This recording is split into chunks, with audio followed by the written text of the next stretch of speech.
Throughout the Western world, an Illuminati dynasty made up of a Jewish Khazar bloodline has for generations controlled the destiny of nations and of peoples. Wars, bloodshed, revolution, economic depression, and misery, this powerful bloodline and clan has thrived and prospered on the backs of others. That bloodline, that Jewish dynasty, is the Rothschilds. In your day, there will be many wars in Europe. A nation that have money to transport will come to the Rothschilds because it will be safe.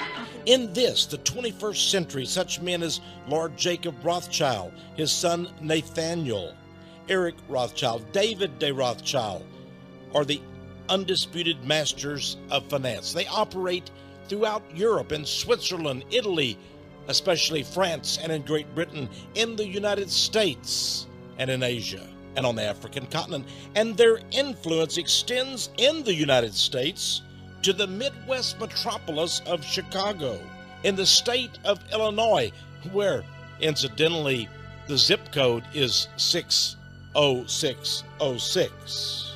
Yes, in Chicago, the Rothschild combine operates, and it is from this great bustling city of commerce, Chicago, a city riddled with mafia gangsterism, stock and commodity market corruption, political intrigue, and satanic ritualism. But surprisingly, it was not the Al Capones and the Italian or Sicilian mafias that controlled Chicago and rampaged across the United States of America, but the Jewish mafia. Yes, behind the Italians were the Jews. In 1919, a man named Arnold Rothstein, the Jewish fixer, made sure that the 1919 World Series would be an affair to remember. It was the occasion of the infamous Black Sox baseball scandal, in which 8 players of the Chicago White Sox threw the World Series to enrich the gamblers and Mr. Arnold Rothstein. Mr. Rothstein was so honored by his Jewish associates in crime that he was called at one time the King of the Jews. Later came Chicago's Sidney Korshak, a man who was so powerful among the crime organization kingpins that according to recently released documents, we discovered that Korshak was the mob's boss of bosses. It appears that Italian mafiosa, men like Sam Giancana, Roselli, and others worked for him, as did Jewish thugs, men like Meyer Lansky, Bugsy Siegel, Mickey Cohen, all bowed before the authority of Chicago's Sidney Korshak. Some say it was Korshak who ordered the hit on President John F. Kennedy in 1963. And this Jewish mafia crime wave continues to this very day in the 21st century, with men such as the kickback conman Tony Rezko in Chicago, ousted Illinois Governor Rod Blagojevich with ties to Rahm Emanuel, where a young man, partially black and partially white, was chosen, groomed, trained, promoted, and elevated to the highest government office on planet Earth. His name, Barack Hussein Obama. His destiny, 44th President of the United States of America. But who really is Barack Obama? He came up like a meteor from nowhere, only a short 2 years or less as U.S. Senator from Illinois. What are his origins? Who made him what he is today? Who is Barack Obama? Of course, we've seen all the images in all the magazines, on film, television, newspapers, everywhere we go, the visage, the image, the pictures of Barack Hussein Obama. He is feted, acclaimed, praised, honored, revered everywhere he goes.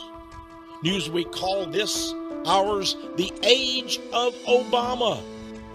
He has a lovely wife, we are told, gorgeous children, a perfect family man. Some, of course, say that Barack Obama is arrogant, proud. Many others tear up at the very sight of the man. at the sound of his oratorical voice. They break into tears upon meeting him and being presented with this man, this mystery man, the 44th President of the United States. It is said that he represents all of the people, and that by studying and knowing who Obama is, we will find out who we are now. We know that he's president. We know he had a historic victory. But we also know that the Illuminati, in their Protocols of the Learned Elders of Zion, Protocol number 10, stated that they would choose our presidents for us, our leaders, that their president would be taken from the mob, from the midst of those, that is, you and I, who they call their puppet creatures, their slaves. Is Barack Obama a president taken from the mob? Is he a puppet? Is he a slave? Are we all? It's interesting that President Bill Clinton, in 1998, during a visit to Israel, said something interesting. He casually mentioned, he said, you know, by the time you become the leader of a country, someone else makes all the decisions. You may find you can get away with virtual presidents, virtual prime ministers, virtual everything. Virtual, of course, means just a cyber creation, almost like the movie series The Matrix. He appears to be president. He acts as the president. He performs the way we think he should be as president, but someone else is calling all the shots. He, that is the president, is simply the man reading the lines on the teleprompter. Protocols of the Learned Elders of Zion, we go back to them again. Protocol number 4 said, who and what is in a position to overthrow our invisible force? The plan of action of our force remains for the whole people an unknown mystery. Mystery. Isn't Obama, Barack Obama, President of the United States, still an unknown mystery? Who or what is this invisible force? We're told that Obama best represents the greatest of America. In fact, we should look back to the days of Abraham Lincoln, who in a time of crisis and death and war brought America back together again as a union. Newsweek again had this cover showing Obama's Lincoln and showing Obama channeling the 16th president. David Axelrod, the Jewish campaign manager, that's right, he had a Jewish campaign manager, said to really make headway among the populace, what we must do is figure out a good Lincoln quote. To make a man a popular president, just have him quote from Abraham Lincoln. We see this picture published on the internet. Is it Abraham Lincoln or is it Barack Obama? We see this Lincoln penny, but wait, is it Lincoln or is that Barack Obama's visage? My friends, this is an attempt at alchemy, an alchemical strategy to use not only Abraham Lincoln and make him appear to be the new Obama of the 21st century, but to hearken back even to the New Deal of Franklin Delano Roosevelt, the 1930s socialist-leaning Great Depression, World War II chief executive. Yes, we're told Obama is the new, even improved 21st century edition of Franklin Delano Roosevelt. Let me assert my firm belief that the only thing we have to fear is fear itself. Notice this cover of Time magazine. A famous photo of Franklin Roosevelt has him pictured sitting in the front seat of a convertible with a famous cigarette in its holder. Now we have the New Deal of Barack Obama, Lincoln, Roosevelt. But is there more? The elite who chose and now manage and direct Obama. Yes, my friends, he is Rothschild's choice, and we will prove that to you. In their stagecraft, I believe they've gone much further than showing us the comparisons of Lincoln and of Roosevelt. This man shown here sitting in the Oval Office has a dream that we must believe in. He is not only the president of the United States, but president of the world. And he gives these speeches to large crowds. Notice his words. For you to say that we are heirs to a struggle for freedom. We are a people of improbable hope, with an eye towards the future, with resolve in our heart. Let us remember this history and answer our destiny and remake the world once again. Thank you, Berlin. Notice his words. We can change the world. Yes, we can. JFK gave a famous speech in Berlin. In the world of freedom, the proudest boast is, Ich bin ein Berliner. And so Barack Obama goes to Berlin. And what does he say? And answer our destiny and remake the world once again. Remake the world? Yes, reinvent the world. All the Jewish revolutionaries throughout history have said the very same thing. But there's more. He is more than just JFK, FDR, Abraham Lincoln. Why? This man is akin to King Tut. That's right, the Pharaoh of ancient Egypt. Consider this inauguration preview issue of Time and the way the head of Barack Obama is turned. And now look at this bust of King Tut, Tutankhamun, the ancient Egyptian Pharaoh. Do you see the similarities? In fact, in 2009, Barack Obama visited Egypt, and here is one of the Egyptian men with a memento of his visit. They began to sell mementos comparing Obama. They said he is the new Tutankhamun of the world, not just Egypt. He's the Pharaoh. In my own newsletter, Power of Prophecy, I asked the question, is he the second coming of Osiris, the Egyptian sun god? Is Obama the black Pharaoh? Well, on the internet, he is even more than that. Here we have him shown as the Caesar, Julius Caesar the Great. But it's Barack Obama. This amazing picture shows Brian Williams, ABC News anchor. He did a special at the White House. And when he came to Barack Obama to visit him, he didn't simply extend his hand. He bowed his head as if Barack Obama was royalty. We're being taught to love Barack Obama. He is a big brother type. It was Aldous Huxley, one of the psychological promoters of the New World Order, who in 1962 at a speech at University of California at Berkeley says this ultimate revolution with which we are faced will present to us a series of techniques which will enable the controlling oligarchy, the Rothschild Jewish Zionist Illuminati elite. The controlling oligarchy will be able to get people to love their servitude. We will love being the peasants, the Gentiles, the Goyim, the cattle, who willingly serve our master. And if we do not, well, this gentleman had this sign, this placard, to let people know who did not obey, who in fact would insult Obama, that perhaps they should be beheaded. Now, Obama is seen by some to go even beyond King Tut, even beyond the Pharaohs or the Caesars or Lincoln or JFK. Why?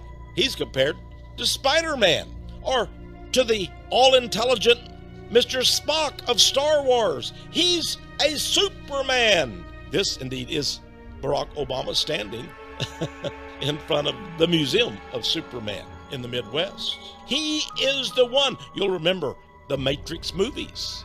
Here he is, fighting the bad guys, Barack Obama. And finally, we have this image of him shattering, busting out of the Statue of Liberty, carrying the torch of freedom and of knowledge. Barack Obama bringing us the change we need as Americans, and yet it's for the whole world. And of course, by his side, the lovely lady, Michelle Obama, shown here on the cover of Essence magazine. Obama is our father. He is our patriarch. And this is what the protocols of the learned elders of Zion that were published at the end of the 19th century, at the beginning of the 20th century. But look what they said even then. They forecast the blueprint for world domination by the Jewish Zionist Illuminati. The protocols of the learned elders of Zion, protocol number 15, says our government will have the appearance of a patriarchal, paternal guardianship. on the part of our ruler. Our subjects will discern in his person a father caring for their every need. Is Obama our father? Is his aura so grandiose? It's beyond that. We keep going up, up. Why, he is approaching saintly status. He is a loving, holy man, full of tender affections for his human flock. Yes, he's our father. He's our patriarch. He is our loving father in heaven. Apparently, some believe so, or at least the internet images would indicate that he is a saint. He is, should I dare say it, he rises up. He rides the white horse. You see the white horse behind him in this picture. Obama is the one. He walks on water. He is worshiped and honored as the Messiah, as another Jesus. In fact, according to a poll taken by the Harris poll in March of 2009, it says that President Barack Obama has beaten out Jesus Christ as America's #1 hero. He's bigger than Jesus. And then we have this poster, all hail the God King. And this article asking the question, Obama, be thy name, take off of the Lord's Prayer. But there's some who say, yes, maybe he is being portrayed as a godlike figure, but is he the one that will lead us to the Last Supper? Will he lead us to tragedy, to disaster? Maybe that's the meaning from the internet of the artist of this particular mural. Notice Barack Obama, the Messiah at the Last Supper, but on the wall behind him, we have the Soviet hammer and sickle, and we have pictures of Stalin and of Lenin. Yes, my friends, there's some who say Obama might be the Antichrist, that he might be a devil. Well, perhaps the real God in heaven will let us know what Obama is. And maybe he's already given us a hint of this when we look at what happened at Barack Obama's inauguration. What happened? Well, here we have Barack Obama in this picture, merrily taking the oath of office from Chief Justice Roberts of the Supreme Court. His wife, Michelle, holds the Bible as he lays his left hand on it, raises his right hand to give the oath of office. I, Barack Hussein Obama, do solemnly swear. I, Barack Hussein Obama, do solemnly swear. That I will execute the office of President to the United States faithfully. That I will execute the office of President of the United States. The office of President of the United States faithfully. But hold on. It appears there was a mistake. That Chief Justice Roberts blundered, and so it was decided there would be the taking of the oath a second time. And so in a side room at the White House, we had this oath taken. That's right. Barack Obama, as far as I know from history, is the first president ever to have to say the oath a second time, the day after, so that they could get it right. But hold on. Do you notice a difference between the first time he took the oath, with the whole American nation and the world watching on television, and now we have this little private ceremony where he retook the oath? Do you notice that anything is missing from the ceremony? You're absolutely right. There is no Bible. There is no Bible. Does this give us a clue to who Obama really is and what he believes? What does Barack Obama himself really believe about God? Well, in the speech at Notre Dame in 2009, Obama told us of his conception of God. He said, quote, "It is beyond our capacity as human beings to know with certainty what God has planned for us or what he asks of us." Is this true? Is it true that we cannot know with certainty what God has planned for us or what he asks of us? Then why in the Old Testament does it say that the steps of a righteous person are ordered by God? Look at what the Christian scriptures say. Jesus Christ seemed to indicate that we would know what the master had to say to us. He said, "No servant can serve two masters." Jesus Christ said, "Ye shall know the truth, and the truth shall set you free." It appears that we can know the truth. And then finally, Christ himself said in the Gospel of John, it is recorded, his words, "I am the good shepherd, and know my sheep, and am known of mine." Those who are the sheep of Jesus Christ, the great shepherd, the good shepherd, they will follow only him, and they know what he requires of them. Reverend Jeremiah Wright was the pastor for Barack Obama for almost 2 decades in a church in Chicago, Illinois. Reverend Wright, it seems, was a big promoter of something called Black liberation theology. And we're told that he would often quote the works of a Harvard University professor named James Cone. Now, if Barack Obama attended this church for almost 20 years, the church of Pastor Jeremiah Wright, what did this Cone teach that seemed to be so important to Pastor Wright, the pastor of Barack Obama? Well, Cone taught this. He said, the goal of black theology is the destruction of everything white so that blacks can be liberated from alien gods. Is Jesus an alien god? Does Obama agree that black theology should be pursued, and that is the destruction of everything white? The American Freedom Press, in an article back in December of 2008, talked about Harvard educator and also Robert Mugabe, the president of Zimbabwe and Africa, who were demanding the eradication of the whites, the killing of the whites. The Jewish Talmud says that all Gentiles should be killed. Kill the best of the Gentiles. Well, maybe it's not an accident then that Barack Obama has selected almost all of his cabinet as anti-life. In other words, pro-abortion.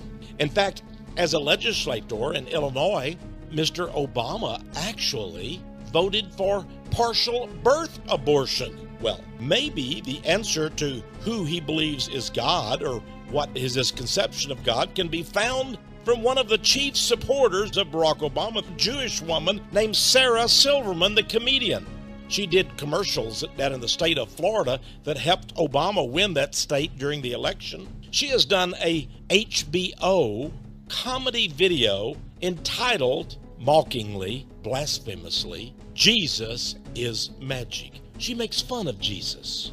She mocks him. She even pretends to have sex with Jesus. This is a sick Jewish comedian. Here, she dresses up like Jesus Christ with a halo and wears a red robe. How fitting, the color red, because the Bible talks about the red dragon in the last days, the serpent who is the devil.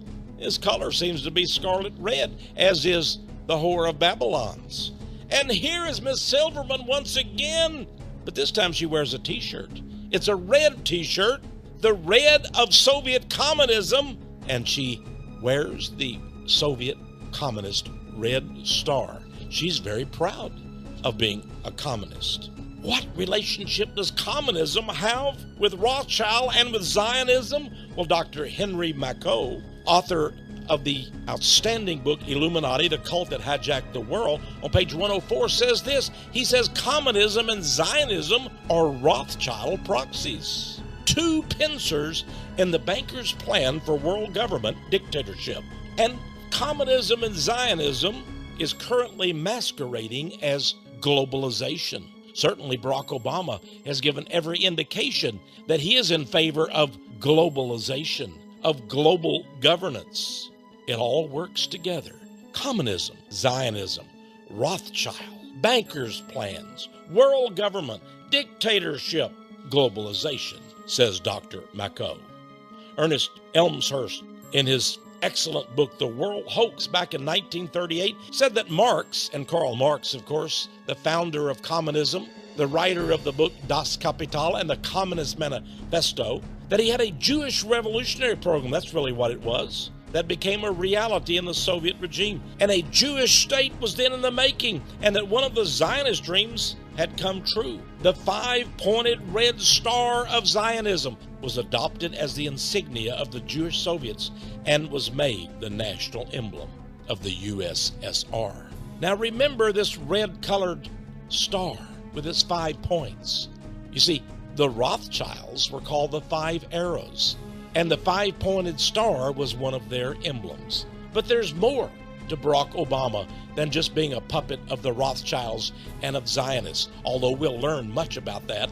It is reputed that he is also a member of Prince Hall Freemasonry. Barack Obama, like all the other black leaders in America, is a Freemason. This is a poster that was published, and it was advertised on the internet, welcoming fellow Masons to come to the Masonic inaugural ball in honor of the 44th President of the United States, Barack Obama. conducted by the Lodge there in Washington, D.C. Barack Obama and his Masonic inaugural ball. On their website, the Prince Hall Masons, that is the black Freemasons. You see, there's always been a separation of the whites and the blacks. And here on their own website, they campaign for Barack Obama. If we get a list, and I show you here a partial list of famous Prince Hall Freemasons, we find many black names on it. There is, of course, Sugar Ray Robinson, the famous boxing champion, but there's also Julian Bond, the national chairman of the NAACP, Thomas Bradley, mayor of Los Angeles. There's the black revolutionary during the 60s, Eldridge Cleaver, and it goes on and on. Reverend Jesse Jackson is a member of the Harmony Lodge in Chicago, Illinois, no less. There's Kwesi Mfumi of Baltimore, Maryland Lodge. There's Congressman Charles Rangel of New York of the Joppa Lodge, number 55. And Reverend Al Sharpton, New York City civil rights leader, also a Mason. And then there's this man. Yes, David Patterson, the current governor of New York. They say he's legally blind. Well, maybe in more ways than physically. He too, according to the internet, is a Freemason. He was raised as a Freemason in Boyer Lodge number 1, located in Harlem. Another Freemason is Hugo Chavez, president of Venezuela, a socialist. Here he is giving a Masonic handshake with his comrade pal, Barack Obama. Why do I use the term comrade? Well, because that's what Hugo Chavez calls him, Comrade Barack. This is an artist painting of Chicago's Masonic Temple. Look at what a huge building it is. Many of the buildings and the architecture of the city of Chicago, Illinois, where Obama hails from, is Masonic in origin, including this all black ebony building. And notice nearby the Egyptian Masonic obelisk. The all-seeing eye that's on our dollar bill, of course, is a Masonic symbol. And then if we really want to know who the God of Barack Obama is, maybe we should go to a Masonic publication. Maybe we could turn to the New Age magazine of September 1950, page 551, in this article written by a Freemason, C. William Smith, entitled God's Plan in America. Is it also Obama's plan in America? Well, here's what the plan is all about. Mr. Smith wrote, God's plan is dedicated to the unification of all races. Well, of course, the Jews do not agree to that because they refuse to be assimilated into the Gentile race. But Mr. Smith continues that God's plan, that is the Masonic God, is dedicated to the unification of all races, religions, and creeds. All religions and creeds. This plan is dedicated, he says, to the new order of things. It is to make all things new. Now we have the reason for Obama's change. A new nation, a non-sectarian religion. In other words, a religion that doesn't believe in just one God. A religion that has already been called the religion of the great light. The goal, he says, is to unfold the new age of the world, a novus ordo seclorum. Now, one of the things the Masons do is take an oath to protect their Masonic brothers. And this has been very convenient for Masonic politicians throughout the decades. From Ronane's Handbook of Masonry, page 183, we have the oath, the statement of belief of Masons. It says, you must conceal all crimes of your brother Masons. And should you be summoned as a witness against a brother Mason, be always sure to shield him. It may be perjury to do this, says the Masonic Guide. It is true, but you're keeping your obligations. So what is Al Sharpton, Jesse Jackson, Charles Rangel, the Rothschilds? Yes, the Rothschilds, according to the book 10,000 Famous Freemasons. Mayer Amschel Rothschild, the first baron of the Rothschild clan, was a Mason. All Rothschilds are Masons. And what is required of them but to conceal all the crimes of their brother Masons, even if it means perjury. The Jewish Tribune, back in 1927 in New York City, gave us an idea of what Masonry is all about. Masonry, said the Jewish Tribune, is based on Judaism. Eliminate the teachings of Judaism from the Masonic ritual and what is left? Freemasonry, thoroughly Judaic. Greg Hallett, in his book, How to Take Over the World, page 92, says, the leaders of the Freemasons were the Illuminati, and the Illuminati were the Rothschilds. Manly P. Hall, 33rd degree, in his classic textbook, The Lost Keys of Freemasonry, page 78, says something very interesting about Freemasonry. He says, when the Mason learns that the key is the proper application of the dynamo of living power, he has learned the mystery of his craft. The seething energies of Lucifer are in his hands. The Masons seek the seething energy of their master, Lucifer. Remember the words of Jesus, no man can serve two masters. Is Lucifer really the master of the lodge? Well, that's according to John Quincy Adams, one of the most brilliant presidents in American history, 6th president of the United States. In his book, Letters on Freemasonry, he exposed the Masonic sect. He said that it is a tool of Lucifer. And he said more. John Quincy Adams warned that Masonry ought forever to be abolished. It is wrong. It is a seed of evil, said the president, which can never produce any good. In my own book, Codex Magica, I noted that Robespierre, the butcher who cut off so many heads at the guillotine during the French Revolution, was a Freemason. Adam Weishaupt, Order of the Illuminati, founder, was a Freemason. Napoleon, who brought hundreds of thousands to battlefields to be slain, was a Freemason. Stalin, who according to Solzhenitsyn, the Nobel Prize winner, was a Freemason, and he killed up to 66 million Soviet citizens. Mussolini, the Italian dictator, was a Freemason. Truman, who exploded 2 atomic bombs and perhaps unnecessarily killed tens of thousands of Japanese, was a Freemason, as was Roosevelt. Ariel Sharon, called the Butcher of Lebanon, was a Freemason. Bill Clinton, of Monica Lewinsky fame, was a Freemason. Fidel Castro, who tortured so many and put so many innocent people into jail cells in Cuba, a Freemason. I might add, Prime Minister Netanyahu of Israel, yes, a Mason. Barack Obama, a Mason. And no doubt, the Antichrist himself will be a Freemason. Now, we see that Barack Obama is a Freemason. How did he become a member of a lodge? Who chose him? Is Freemasonry, in fact, a Jewish sect? Well, we have found out that is exactly the case. And again, we are faced with the mystery. We already know then, he's a Mason. He practices Jewish ritual, Jewish religion through Freemasonry. Yes, we're finding out a lot about Barack Obama. But we need to go backward in time to his roots, to his beginnings, to search the pages of histories for more about this man, if he is to lead America into a communist realm or commonwealth. We need to look at Obama's American dream, his case for bigger government. We know that as a senator, he introduced legislation called the Global Poverty Act. It's already been passed by the House of Representatives, that would redistribute the wealth of middle class and other Americans to those of foreign lands. But let's go back to the time of the campaign in 2008 when he was running for president.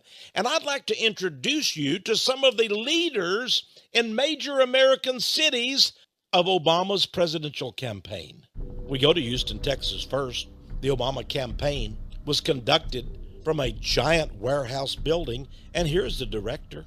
There she is, sitting, working at the desk, calling people, reminding them to go out and vote for Barack Obama. You'll notice that she has a picture of Obama on her desk, a couple of them, in fact, and on her wall is hanging a flag of the United States, but more than that, a great poster and flag of Che Guevara, the Cuban revolutionary terrorist and murderer. That's right. This was found out during a visit by Fox Television News. Here's another campaign office of Barack Obama. Notice the person hard at work consulting on the campaign, and behind her on the wall, what is it? Yes, the Cuban communist flag and the image of Che Guevara, the Cuban revolutionary who died down in South America conducting what else? A revolution. And yet another campaign office and another poster of Che Guevara on a red background, wearing his communist beret with a red star on it. And what is next to him on the wall? Well, Barack Obama with his message of hope. What is that hope? for a regime led by a communist like Che Guevara? Obviously so. We look at some of the people that Barack Obama has appointed to high office. There's Eric Holder, the Attorney General of the United States. He says we must limit the rights of free speech on the internet. In a communist and socialist dictatorship, of course, many people will be on the government dole. And as the Wall Street Journal has said in a recent article, the numbers on welfare under Obama have seen a sharp increase. CNN headline news, Glenn Beck, who is now with Fox News Network, said of Obama, quote, "This guy really is a Marxist." Across the nation in the year 2009, many people had what they call tea parties, demonstrations against the taxing and the socialist system that is being fostered by Barack Obama and his communist lieutenants. This man carried this poster with, of course, the Soviet hammer and sickle image and the image of Obama and the old saying that is attributed, right or wrong, to Vladimir Lenin and the communists, from each according to his ability, to each according to his need. Newsweek, which seems to have had a love affair with Barack Obama, on its cover simply said, "We are all socialists now." In his book, The Audacity of Hope, Thoughts on Reclaiming the American Dream, Barack Obama himself talked about a system which seems to be suspiciously socialist communist. But on the other hand, those who trust and believe in Obama say that is indeed our hope. Our hope? Communism? Could that be? Forward, on, charge ahead, says the Obama Brigade. We need change, read the posters. But some say, what kind of change? Revolution? The kind that Che Guevara and Fidel Castro offered? And then comes from the internet again, someone put out that same image. It keeps popping up everywhere of Obama. But this time, rather than dream or hope, it says, obey. In the French Revolution, the Jewish Illuminist leaders said we must seize the moment, carpe diem. And what did Obama say during the campaign and since? We must seize the moment. This is our moment, said the Obama posters. Well, it seems that Barack won't leave us alone until we have a communist government, a socialist system. Well, Michelle Obama herself seemed to indicate that when she cried out in a campaign speech, if he is elected, Barack will never allow you to go back to your lives as usual. No wonder Time magazine had this cover of Michelle Obama entitled The Meaning of Michelle. Is that the meaning of Michelle Obama? This is an interesting photo back in 1996 in the New Yorker magazine of Barack Obama looking very austere, his wife with her Afro-American liberation haircut sitting beside him, pictures of Oriental religion on the wall behind. Look closely to Obama's right. On the table, do you see it? The totem, the idol of a hideous African horned devil god, a god of witchcraft. Is this the dark and sinister god of black liberation theology, worshipped behind closed doors by Barack and Michelle Obama? In fact, there have been many rumors and stories of witchcraft in the White House, African tribal religion, Santeria. Remember that Hugo Chavez, the socialist president of Venezuela, called Obama his comrade. He says that Obama is more left-wing than any president he has ever known. In the state of Washington, they have erected, that's right, some Freemasons got together evidently, and they erected a statue of Vladimir Lenin in America, in Washington state. Vladimir Lenin had a deputy named Leon Trotsky. He came from New York. His real name was Leon Bronstein, but he became one of the biggest, bloodiest butchers in the history of the world as he and Stalin and Lenin led the communist revolution in Russia beginning in 1917. But he also said, Trotsky did in one of his books, that the communists would someday come to America, but not exactly the same way. He said, quote, we Bolsheviks, that's the communists, will bring the revolution to Europe as well as to America. It will come, wrote Trotsky, systematically, step by step.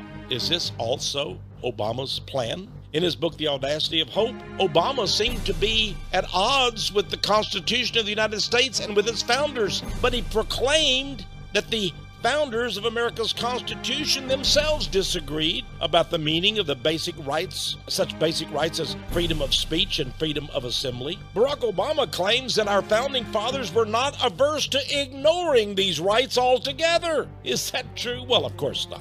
But Obama, in his book, The Audacity of Hope, says, it is unrealistic to believe that a judge, 200 years later, can somehow discern the original intent of the founders or ratifiers of the Constitution.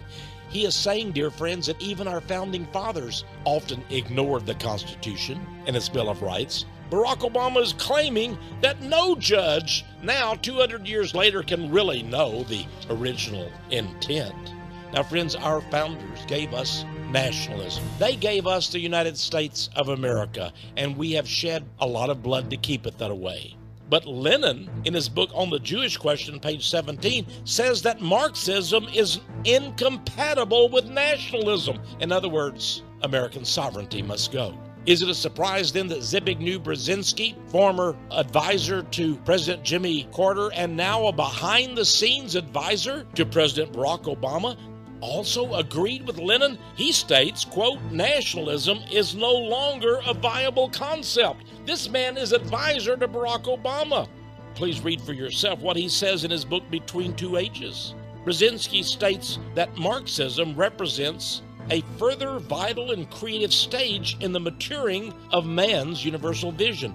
He says Marxism is a victory of reason over belief in God.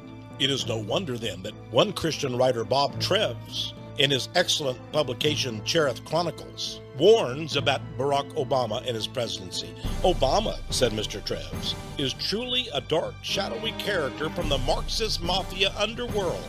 And he notes that secret societies are protecting and guiding this man to set in place totalitarian rule in America, telling Obama what to say and telling him what to do.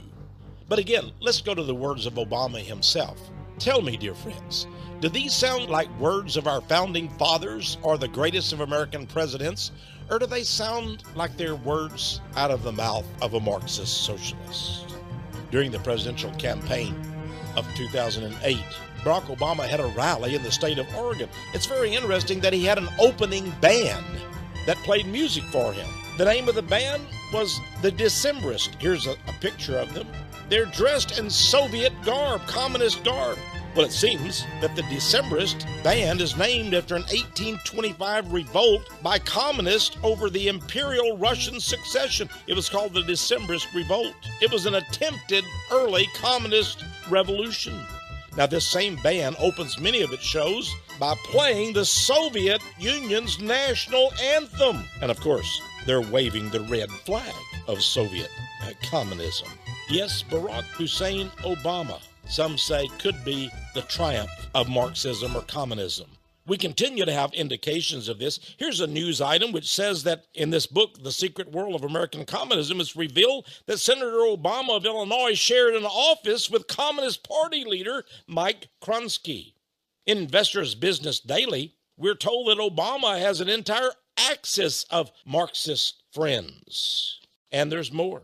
This article, Socialism, Marxism, Communism, and Obama, talking about his ties to various communists, including Mr. Bill Ayers, who was indicted as a communist terrorist back in the 70s. In fact, the top U.S. communist, the head of the U.S. Communist Party, during the 2008 election, encouraged his people in a column in the Daily Worker newspaper of the communist. He said, elect Obama and change the world. Socialism, communism, Zionism, Bolshevism. Ernest Elmshurst, in The World Hoax, 1938, said that Jewish domination is the goal of communism. He said socialism, communism, and Bolshevism in reality are only links in the plan of world-embracing Judaism, with its final purpose of forcing the entire world under Jewish domination. Barack Obama forcing the world to accept Jewish domination? Why, it's almost as if he would be the first Jewish president. More on that in a moment. In the American Bulletin back in 1935, Rabbi Wise was the best-known rabbi in America, a great friend of President Franklin Delano Roosevelt. He was also a friend and a fan of Marxism and communism and Joseph Stalin. Some call it Marxism, said Rabbi Wise. I call it Judaism. Alfred Nozick, a Jew, but an exposer of the Jewish plot, in his book, The Secret Forces Behind Revolution, stated, quote, socialism and the Mosaic Code are not at all in opposition. All Jewish groups have a vital interest in the victory of socialism. Eustace Mullins, a fighter against Zionism and communism, in his classic book, Mullins' New History of the Jews, said it like it is. He wrote, communism is the modern form of the Jewish collective state. Is that what America is to become? A Jewish collective state? The Jewish Chronicle, an authoritative Jewish publication, as far back as 1919, said this, quote, the ideals of Bolshevism, that is, the most extreme form of communism that took over Russia, are consonant with the finest ideals of Judaism. Will America be taken over? Is it being taken over step by step, as Trotsky warned and advocated? This book, written by Jan Kozak, of how communism took over so much of Eastern Europe, is very instructive. It is entitled, And Not a Shot is Fired.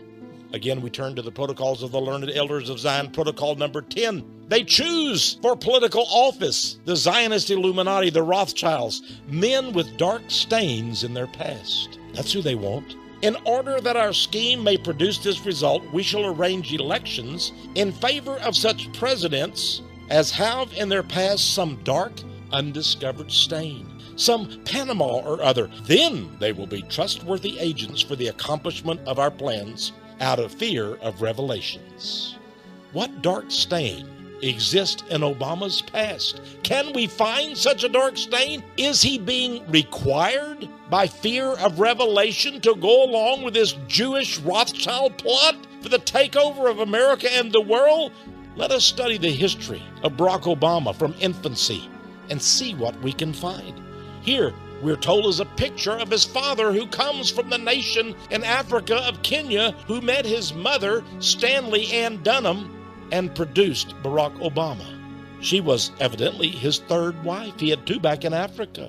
And after young Barack Hussein Obama was only 2 years old, he was abandoned by this father from Kenya.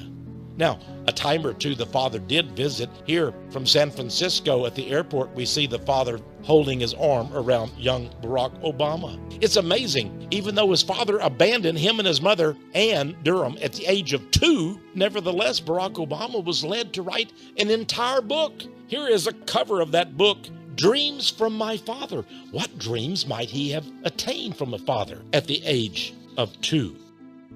Well, here he is at about the age of 2 with his mother. Was he then dreaming about what his father believed? I doubt that. He had another father, of course, from Indonesia. Here is that father, Mr. Sotero. And here is young Barack with his mother and his sister living in the nation of Indonesia. By the way, camera, go up very close and look at that strange medallion around the neck of youthful Barack Obama. Here's Obama a little bit older with his auntie from Kenya. Now here's Obama's a young man again with his grandfather and his mother and his sister. Barack Obama said of his mother, Ann Durham, her real name, by the way, was Stanley Ann Durham, because her father, Barack's grandfather, was named Stanley. Then he called his daughter, too, Stanley, because he wanted a boy, but her friends called her Ann. Obama said of his mother that she was the dominant figure in his formative years. And the values that she taught him, said Obama, continue to be my touchstone when it comes to how I go about the world of politics. His mother was the dominant figure. Here is his mother as a young girl with her parents, the grandparents of Barack Obama, a very handsome pair. Ann Dunham was raised on a little island in the waters outside of Seattle, Washington. It seems that she went to a special school, a private school. The school was run by a headmaster that taught the kids communism and socialism. Her friends said that Ann Dunham despised Christianity, and she was quick to debate anyone who believed in Jesus Christ. And that's the way she was raised, by her atheist communist parents.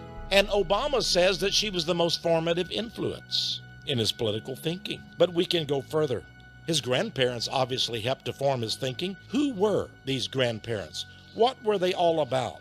Here he is as a young man sitting on a park bench with his grandfather and his grandmother, the Dunhams. Now, look at this picture very carefully on this park bench, because I want to tell you about another man who knew this same couple and who met them at that same park in Honolulu, Hawaii, years earlier. It was a man named Frank Marshall Davis. Here's his picture. Frank Marshall Davis was a communist, a member of the Communist Party USA, an influential communist in Atlanta, Georgia. He moved to Chicago, Illinois, where he became even more famous, or should we say infamous, as a member of the Communist Party USA. Frank Marshall Davis, he was a writer, a novelist, a nonfiction writer, and well-placed in the Chicago Communist Jewish Black Network. Frank Marshall Davis. What is his connection with Obama? Well, Barack Obama, in his book, The Audacity of Hope, says that other than his mother, this Frank Marshall Davis taught him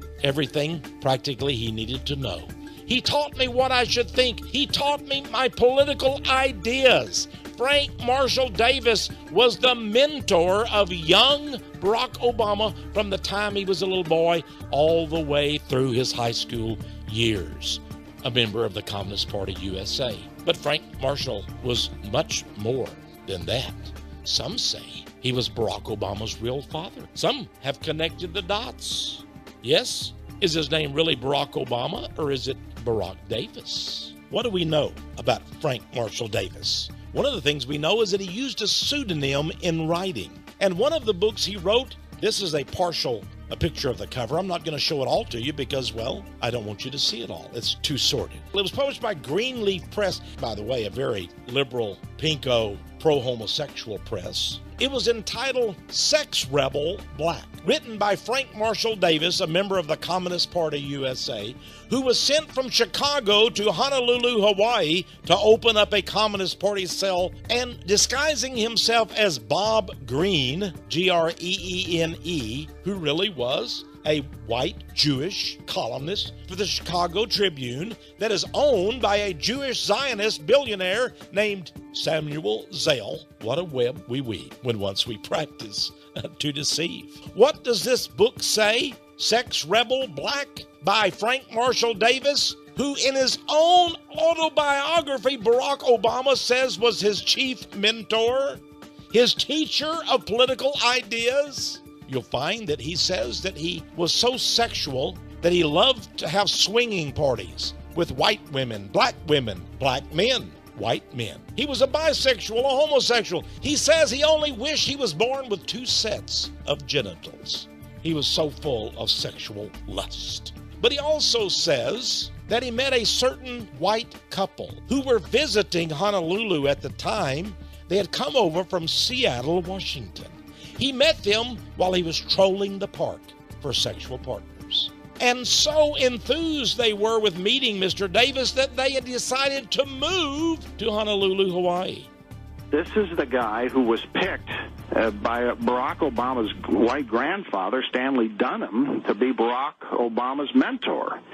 Because, as we all know, Obama's father had abandoned the family. So Frank Marshall Davis filled that void. This is a key guy in his life who pumped Barack Obama's head full of anti-American thoughts and ideas. He was a propagandist for the Communist Party who wrote for the Communist Party-controlled newspaper in Hawaii, the Honolulu Record. And in terms of being a poet, he wrote poems in honor of the Soviet Red Army and mocking Christian missionaries. That's the kind of, quote, poet this guy was. And so this guy is critical to understanding how Obama turned out later in life, why he would go to Wright's Church, why he would associate with terrorists and communists and socialists in Chicago.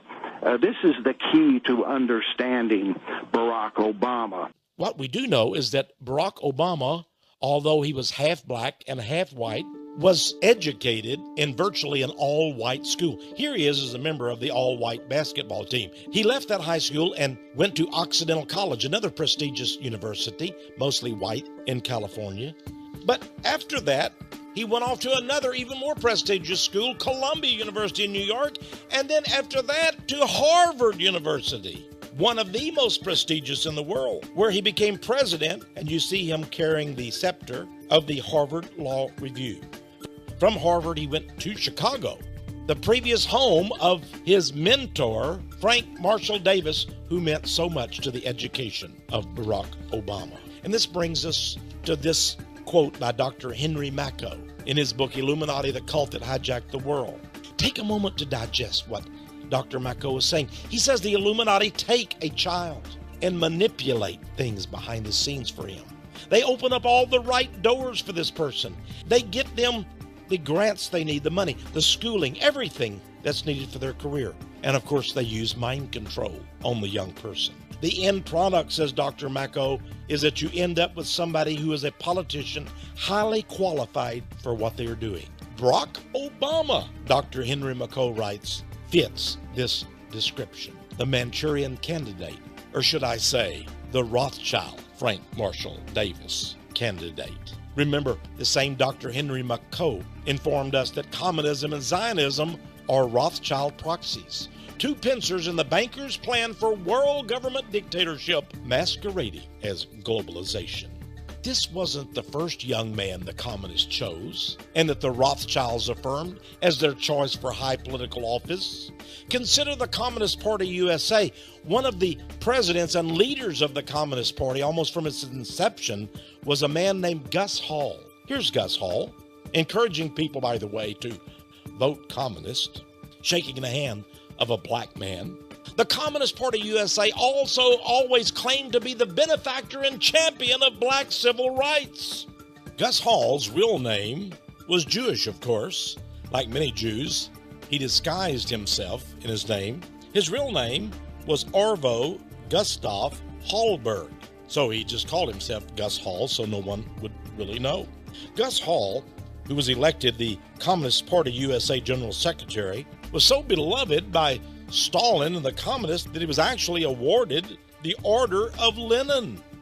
It came out in 1992, according to declassified documents, that Mr. Hall had taken over $2 million under the table from the Kremlin.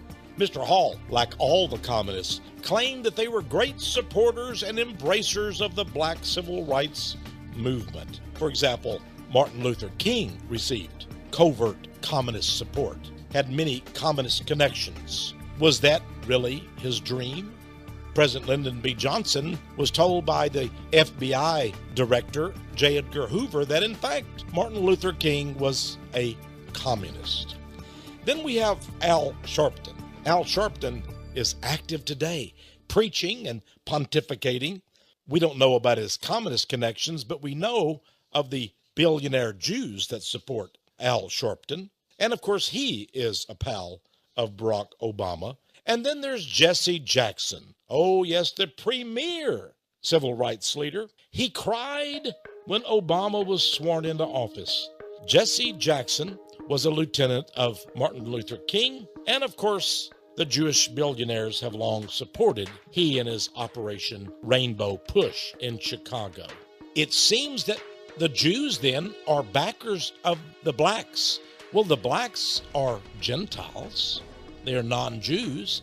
What do the Jews really think about the blacks? Maybe we should go to a true expert, a man like Israel Shahak, author of Jewish History, Jewish Religion. Israel Shahak, one of the greatest professors and educators in the nation of Israel. He wrote in his book on page 103 that according to the Halakha, the Jewish law, a Gentile slave bought by a Jew should be converted to Judaism, but he does not thereby become a proper Jew. And so it was that Harold Rosenthal, legislative aide to U.S. Senator Jacob Javits, the Democratic senator from New York back in the 1970s, in an interview was asked about Sammy Davis Jr., the black entertainer's conversion to Judaism. He said Sammy Davis Jr. conversion to Judaism doesn't mean anything. We know that a black cannot become a Jew and that Sammy Davis is still black. It may have been to his advantage to become converted. In reality, he still remains a nigger. Is that what they think? Of their stooge, of their puppet, of their water boy, Barack Obama, 44th President of the United States? In the Megiddo Hebrew English Dictionary, published in Israel Today, we have a definition of a Gentile boy or young man. They have the Hebrew word shegetz. And what is a shegetz? Here's the definition. Shegetz, a Gentile boy or young man, unclean animal, loathsome creature, abomination, a wretch. Is that Obama? A wretch? Abominable? An unclean animal? According to the Jews. But wait, let's go one step further. The greatest Jewish Talmudic holy book scholar of all time is the Rabbi Maimonides. What did he have to say about the black people? In his book, Guide to the Perplexed, Book 3, Chapter 51, the rabbi said this.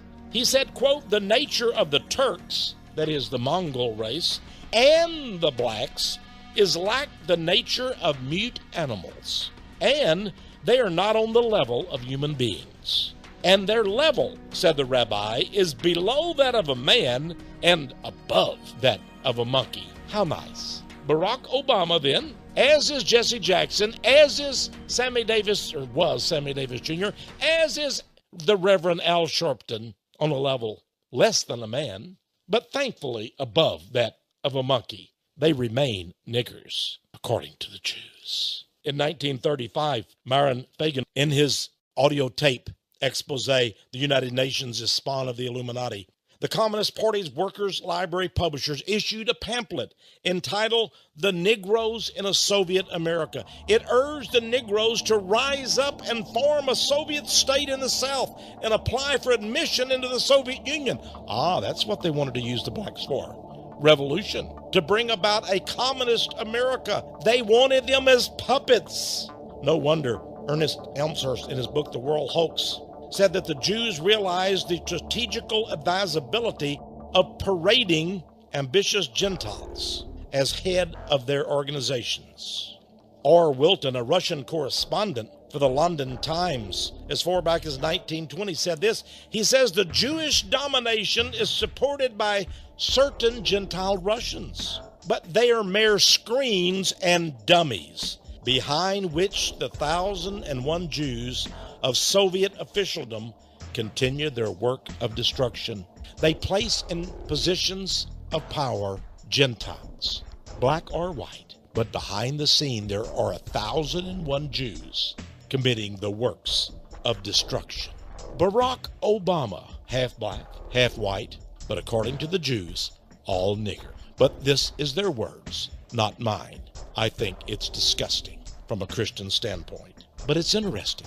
Even as degrading as their holy book is, even as degrading as the statements of the rabbis have been, according to many Jewish sources, they are now bragging, they are boasting that their man, their stooge, has become president of the United States.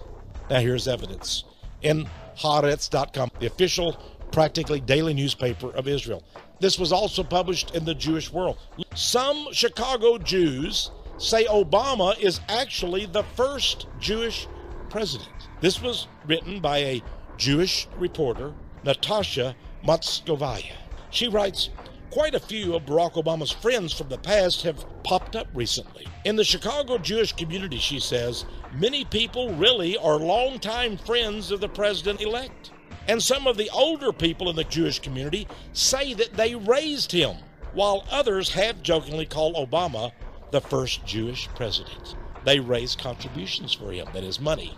They provided him with contacts. They enjoyed hosting him and believed in his glorious future in politics.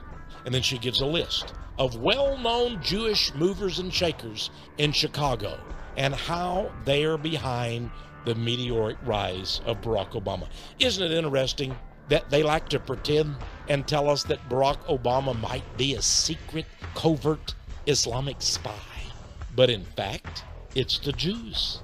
It's the billionaire Jews, the Zionists, the Rothschild people who have given us Barack Obama as president. Did you know, dear friends, that Barack Obama's $1 million mansion, that's right, he lived in the $1 million mansion, although he never had a job except as a supposedly lowly paid community organizer, but he lived in a $1 million mansion in a Jewish neighborhood, a luxurious neighborhood, right across the street from a Jewish synagogue. Isn't that strange? Well, not really, if you know the truth about his origins. Here, published by the Canada-Israel Committee, is this article: Barack Obama, the first Jewish president. And then here, another one from Jewc.com. They asked the question, Obama, America's first Jewish president, but there's more. The Sun, a Jewish-owned newspaper. Obama, America's first Jewish president. The Jewish reporter Josh Gerstein writes this article. He says, Bill Clinton was America's first black president, or so we thought. Now, shocking word that Barack Obama may be in line to be America's first Jewish president. And he notes that Barack Obama himself says, I've got it in the gut. Jewish soul, sympathy for Israel. Barack Obama? Well, according to the Chicago Tribune, Tom Hunley wrote the article, says Barack Obama is not only likely to become the first Jewish president, but that a Chicago Jewish circle nurtured him all the way to the top. They found him as a young man out of Harvard and made him what he is today. They married him up with Rahm Emanuel, who became White House Chief of Staff. They gave him as his campaign manager for president an old, well-known Jewish campaign manager and political shaker and mover, David Axelrod. His chief of staff, his campaign manager. And then the money comes pouring in. The Pritzker, a billionaire Jewish family, money, money, money. The Saltzman family, Jewish money, money, money, money. Abner Mikva, the Jewish attorney and former White House counsel of President Clinton, money, money, money. George Soros, the banker and friend of the Rothschilds, agent of the Rothschilds. Money, money, money for Obama. Is Obama truly the first Jewish president? And then another one, Barack Obama, first Jewish president. Barack Obama, America's first Jewish president. And then from the Jerusalem Post, this article, Obama mentor says Barack has a Yiddish neshama. That's a Yiddish or Jewish soul. And his mentor said that. Who is his mentor? Here's a picture of him with an Obama poster, political poster, with a Jewish six-pointed Star of David. It's Mr. Abner Mikva, one of the most powerful politicians in Chicago. Chicago politics, black, dark, gangsterism. But there are holes in that narrative, and we haven't heard the whole in the entire, everything we ought to know about the Ayers-Obama relationship, partly because the media, the Obama-centric media, has decided it's not an important issue. It's not going after it. What we do know is that they served on several boards together, and we do know that Ayers, apart from the question of his activities in the 60s, he's a very, you say unsavory, I say he's very dangerous in terms of what he's proposing about our education system. And he's not some bomb thrower out there by himself. He's very influential in education circles. Right. He's a vice president of the American Education Research Association, which is a leading organization of education professors in the country. Then there's the Chicago Tribune newspaper, owned by Samuel Zell, Jewish billionaire Zionist. Did you know that Barack Obama was the first Democrat the Chicago Tribune had endorsed in over 100 years? Here we have a Jewish website, and what is the headline? Jews give all to celebrating Obama. Chosen by Rothschild, chosen and mentored by Frank Marshall on behalf of the Jews who were communists. Chosen by this close-knit group of rich and influential Zionist Jews in Chicago with the blessing of the Rothschilds in Great Britain, France, throughout Europe and the world. Their financial agent, the Jew George Soros, who has given us such liberal publications online as MoveOn.org, The Daily Kos, and more. Barack Obama. Abner Mikva said it's really not Barack, it's Baruch. Baruch is his real name, which means a blessing in Yiddish. Who is the real master then of Barack Obama? Is it not Lord Jacob Rothschild, the fourth Baron? And they have chosen him to fix the world. Why, they even show him on the cover of Newsweek, How to Fix the World. Remember, no man who is a Gentile, a goy, can be entrusted with this momentous task of transforming America, because General Colin Powell, the black former Secretary of State, a Republican who says he endorsed and voted for Barack Obama, called him a transformational president. He is to transform America into what? Yes, a Rothschild communist state, but a state owned by the extreme capitalist communists. Oh, you didn't think that communists could be capitalists? Oh, yes, they are. They remain capitalist. We are forced to be the communist peasants. They own privately all the capital, all the banks, all the corporations, or they seek ownership of that. That's why they've taken over General Motors, AIG, our banking system. They run it. But wait, can Obama really be trusted? Can a water boy of the Illuminati be trusted? Of course not. No Gentile can be trusted. He must have a handler. And so they have Rahm Emanuel. And so they have others in his cabinet. Let's take a look at this cabinet. First, we begin with Timothy Geithner. He's the man of the money. He's the Secretary of the Treasury. He's a member of the Council on Foreign Relations, the Bilderbergers, the Trilateral Commission, all Jewish-run Zionist secret societies and globalist organizations. He was president of the Federal Reserve Bank of New York State, of course. He's director of the International Monetary Fund. He was formerly of the Rothschilds' premier Wall Street financial house, Goldman Sachs. And he was on the staff of Kissinger and Associates. On Portfolio magazine, run by the Jews, by the way, owned by them, here's Geithner. Lead us, please, it says. Geithner worked for Henry Paulson, who was called King Henry by Newsweek. He was the Secretary of Treasury under George W. Bush when the whole economic system of the world collapsed. And now Geithner is running things for Goldman Sachs, for Rothschild, for the Federal Reserve Bank. And then there's Ben Bernanke, shown here with Henry Paulson. Ben Bernanke, is he a Jew? You better believe it. Is Geithner a Jew? That's right. Is Paulson a Jew? You know it. They're all Jews. And what is their dirty little secret? It is that the entire global financial system has been placed at risk by them. It is that the wealth of the United States and the world has been plundered by the Jews. Now there has to be scapegoats. Here's a scapegoat, Bernie Madoff. He's a Jew. Did you know that Bernie Madoff sent at least $20 billion of his missing $65 billion to an Israeli bank in Tel Aviv that's owned by one of the most powerful and rich Jews in the world, Edgar Bronfman of Seagram Distillery fame? Notice this magazine. They have Madoff, this picture. Look at the background. It's made to appear as if he's nothing but a beetle. He's a bug. Look at it. His head seems to be glued onto a body of a bug. We're made to believe that he stole all $65 billion by himself and that it's just poof, missing. But what about the Israeli banks he sent it to?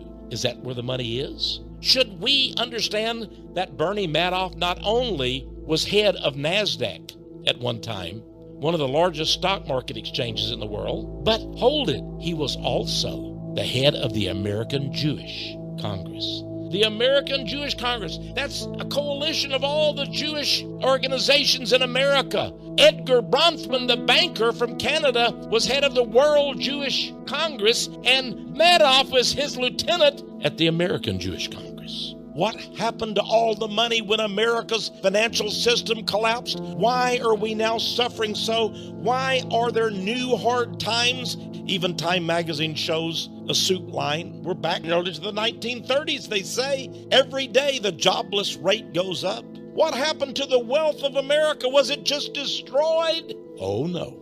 Chuck Bates, Executive Vice President of the International Radio Network, USA Radio News, and Monetary and Economic Views, said something very interesting. Get this, friends. He said, wealth is never destroyed. It is merely transferred. And to whom was it transferred? You know the answer. The Rothschild bankers. Meanwhile, Obama says we must sacrifice. If the United States is to regain its vigor, we must sacrifice, he said in the State of the Union address. And behind him, smiling, is the Zionist Joe Biden, Vice President of the United States. And behind him, smiling, is Nancy Pelosi, Speaker of the House. And behind all of them is Goldman Sachs. Goldman Sachs. While the rest of America, even many banks, were suffering huge losses, we get this from the London newspapers. Goldman is to make record bonus payouts to its executives. $10 billion of bonuses. Wait. That's not bonuses for its executives. That came out of the U.S. taxpayers' TARP fund. That's how much Tim Geithner, Secretary of the Treasury, King Henry Paulson, Ben Bernanke and Barack Obama gave Goldman Sachs of our taxpayer dollars. $10 billion. Bad times for the American economy. Millions of Americans laid off work.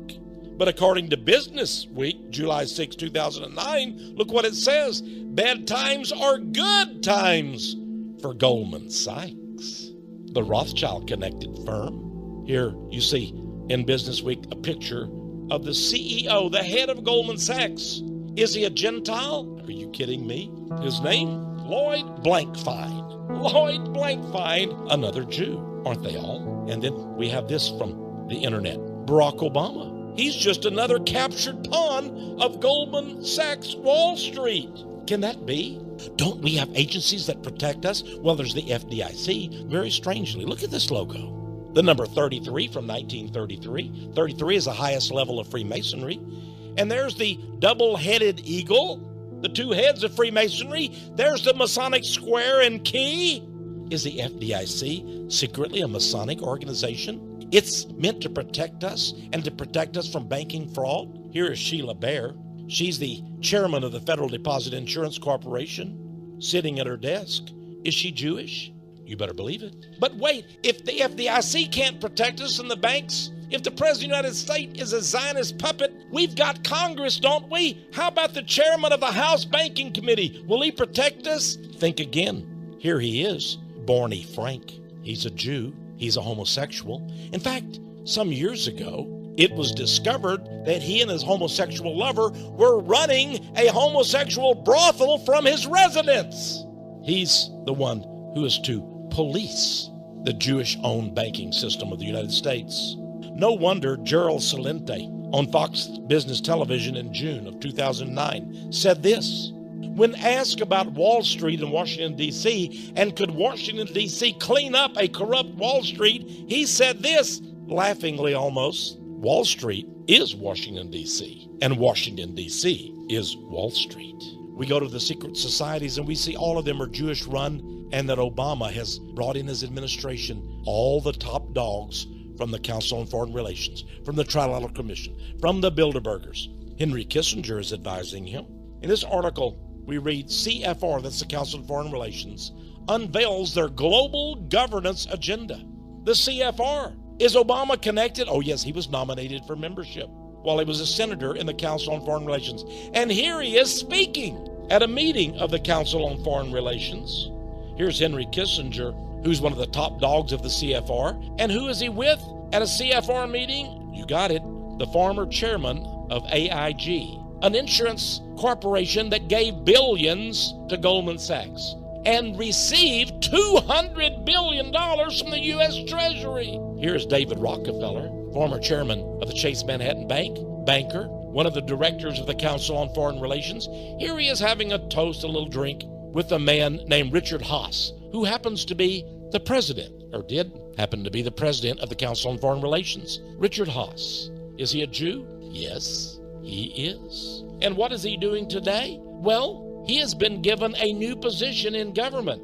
He is an ambassador at large appointed by President Barack Obama. Barack Obama chose as an ambassador at large the president of the Council on Foreign Relations. Well, let's talk about something else, like spiritual things. Barack Obama evidently has a spiritual advisor. Here he is, his name, Pastor Rick Warren, from a church in California. Rick Warren. Surely he's not connected with any of these nefarious, notorious groups. Oh, but he is. Rick Warren is a member of the Council on Foreign Relations. And then there's Larry Summers, Jewish, one of the top economic advisors to Barack Obama, a member of the Council on Foreign Relations. They're called the Brilliant Brain Trust. Jacob Weisberg, a Jewish writer for Newsweek in November, wrote of the superior mind of Larry Summers.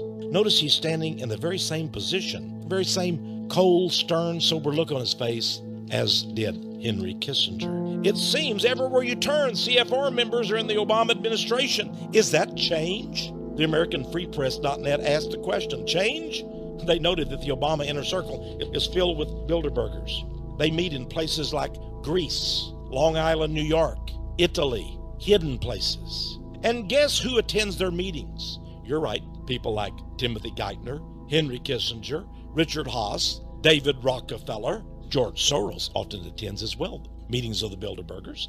He was one of the biggest funders of Barack Obama. And then we go to Lord Jacob Rothschild himself, the head of the Rothschild clan of Great Britain. You'll recall that during the political campaign, one of the top economic advisors for Barack Obama was a man named Warren Buffett. Here he is shown in this picture from the Daily Scotsman newspaper. He stands at the left. In the middle, you'll recognize the Terminator governor, Arnold Schwarzenegger, and on the right is Lord Jacob Rothschild. This picture was taken on the lawn of Waddesdon Manor, the palatial mansion, the fabulous mansion that belongs to Lord Jacob Rothschild, the fourth Baron of the Rothschild clan. Even Warren Buffett, the richest man of America, investor, by the way, in the preferred stock of Goldman Sachs, owner of several other American banks, financial advisor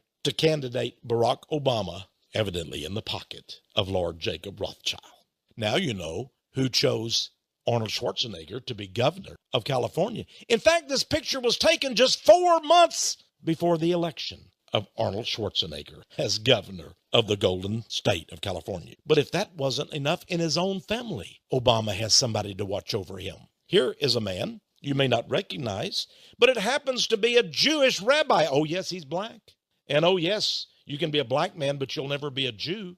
But nevertheless, he proclaims himself a rabbi. It is a Jewish rabbi. It is a black man. It is the cousin of Michelle Obama. He's a Jewish rabbi. The fix is in. Do you want to be a real Jew, though? You have to be somebody like Rahm Emanuel. In the B'nai B'rith magazine of New York, March 1933, it talked about the Jewish regime of the Soviet Union, of Lenin, of Trotsky. It says, under the new regime, that's the Bolshevik communist regime, it is at last possible to be a real Jew. Oh yes, a real Jew. One who murders Gentiles, who sets up gulag concentration camps. Well, Rahm Emanuel, the White House chief of staff, is indeed a real Jew, and he's an Israeli citizen to boot, who it is said keeps his Israeli passport and ID card in his desk drawer, always ready for use. He served in uniform in the Israeli army during the Gulf War. Not in the American army, but in the Israeli army. His father was a terrorist and murderer with Israel's infamous Irgun gang, a gang of cutthroats which actually slashed the throats of Palestinian children, women, and men alike. Gentiles, the best of them, are only worthy of death, says the Jewish Talmud. Yes, the Fredericksburg, Virginia Freelance Star newspaper says Emanuel is Obama's chief of staff. But Ynet News, the Yiddish website, also trumpeted the good news.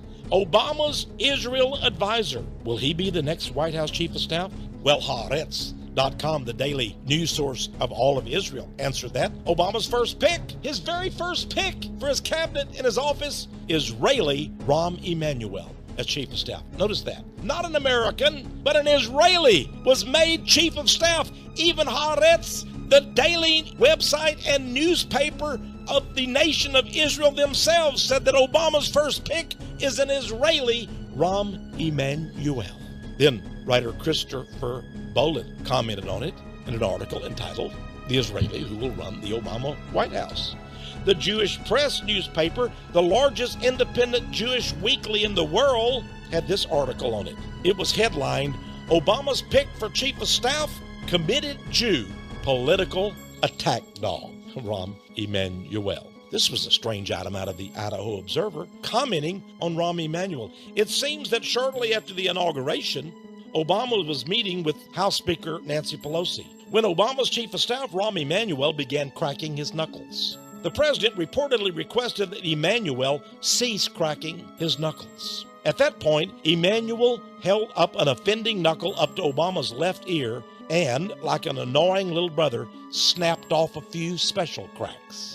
Obama's response was to inform Emanuel that his actions showed disrespect for the office of president. "You can see how he listens and reacts to Rahm," said Ron Klain, another Jew, the chief of staff to Vice President Joseph Biden Jr.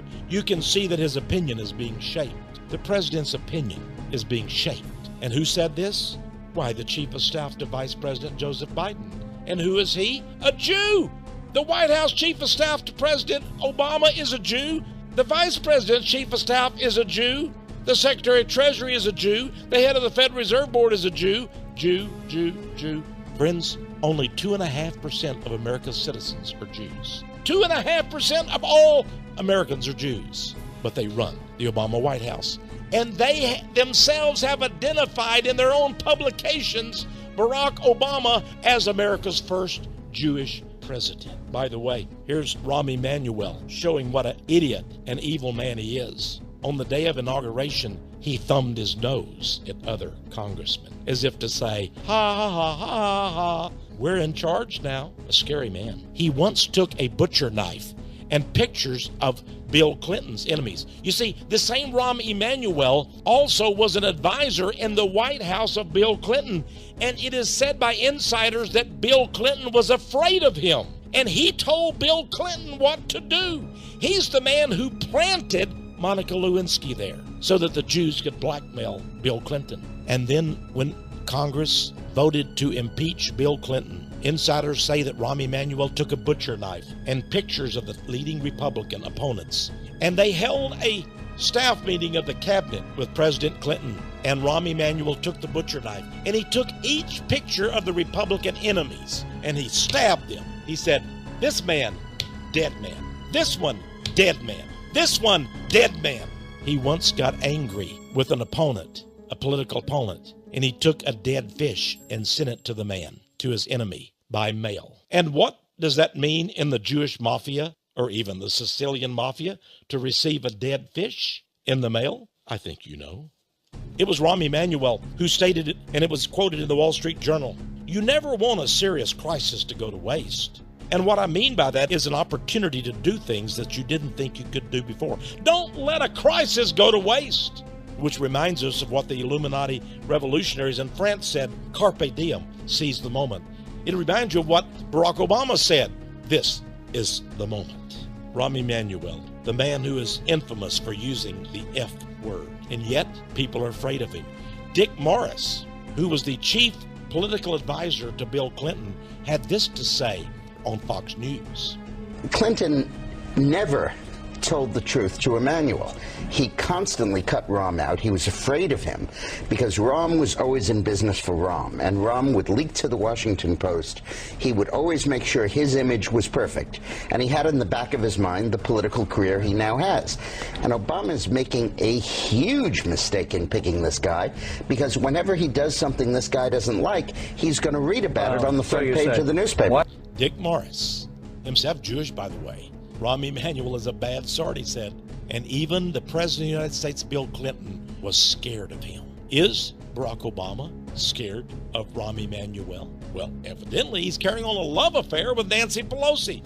Check out this picture. Oh, what lovers they are. In fact, here's an article that came out. What would George Washington think about Nancy Pelosi's love affair with Rahm Emanuel? Pretty bad stuff. Well, it's not a surprise because look at Nancy Pelosi. She is always a champion of AIPAC, the powerful Jewish lobby group. Here she is with her own daughter holding up a six-pointed Jewish Israeli flag and demonstrating on behalf of Israel.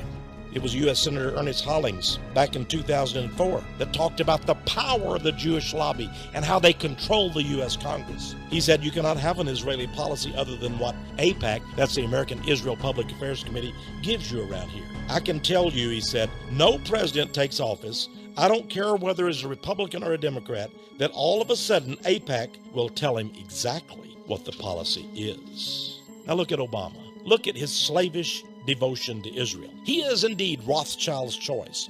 Look at these images. Here he is visiting the Yad Vashem Holocaust Museum and Shrine. He lays a wreath. He wears the Yarmulke skull and bones cap at Jerusalem's Wailing Wall on the Temple Mount. He's meeting with Israeli Prime Minister Netanyahu. Here he is courting the Israeli lobby. And as president, I will never compromise when it comes to Israel's security. No wonder Iran, Iraq, Afghanistan, Pakistan, and all of the other Arabs don't stand a chance. This man is indeed the first Jewish president. And so the Jews have given us both a manufactured financial catastrophe and the solution. The solution that their Jewish president, Barack Obama, handpicked by them, lead us into a glorious dawn of a new age. Yes, he will be the water boy of the Illuminati. There will be a new global elite of the Jews. This indeed, again, we get back to the cover of Newsweek magazine. Imagine this cover and all of the strange symbols. They're giving us a message here. Just look at Barack Obama. Smug, confident, some might say arrogant. How proud he must be. Barack Obama, financial butler to Jewish billionaires. Waiter at tables at the annual conclave of the Bilderbergers. Water boy for the Illuminati. Rothschild's choice. And if Barack Obama is indeed our first Jewish president, if he is in fact Rothschild's choice, then what is his goal? What is the ultimate conclusion that we can reach? Well, we turn to another Rothschild, Baron David de Rothschild. Here he is, giving a speech, giving a talk, and being interviewed. David de Rothschild says the end goal is a new world order and global banking governance. Those are the words of David Rothschild. He ends by saying there will be a new form of global governance. It's not conspiracy theory. It's the truth. It's a new world order. It's a new age. It's a new order of the ages presided over by Rothschild's choice.